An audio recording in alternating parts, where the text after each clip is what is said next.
ভাই এই প্রশ্নটার উত্তর করতে পারো? না, এই প্রশ্নের উত্তর জানি না। তাই নিচের ড্রেস জানো? তোর প্রশ্নের উত্তর আমি কেমনে জানবো ভাই? কে? কে মানে? আমি জানি না তোর প্রশ্নের উত্তর বেটা। তোর বন্ধু করে জিজ্ঞেস না তোর প্রশ্নের উত্তর কি। বন্ধু করছো তোমাকে, তুমি লেখাপড়া পারো না? কি হয়েছে ভাই?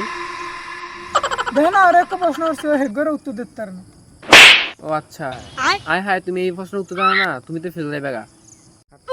আমি কিনলে ফেল যাবো, আমি তো পরীক্ষায় দিই নাই ভাই। তুই পরীক্ষা দাও না তো ঘরে যাই কবি কি? আরে আমি ঘরের মধ্যে কি আগুম, আমি কি স্টুডেন্ট নি বেটা। তুই স্টুডেন্ট না হলে কে ভাই তুই? আরে বেটা আমি এনে খারাই আছিলাম, এত আয় আর প্রশ্নের উত্তর জিজ্ঞাসা এতে। ও আচ্ছা ভাই, ও তো স্টুডেন্ট না, ও তো এমনি দাঁড়াই ছিল। হলে কি ও মাস্টার? ভাই তুমি কি মাস্টার? হয় টিচার, আমি তারও ফেল করে দিমু, তোরও ফেল করে দিমু, তো এরপরে যাই সারা জীবন পরীক্ষা দিস। তোর পরীক্ষা শেষ হয়ে গেছে 2 বছর আগে, আমি ওটা আলমার মধ্যে পাইছি, এই মানুষের জিগে। আরে ভাই যাও কেন, দেখেন তোমার ফিরে দিব, আমিও যাই গা। আচ্ছা ঠিক আছে মুই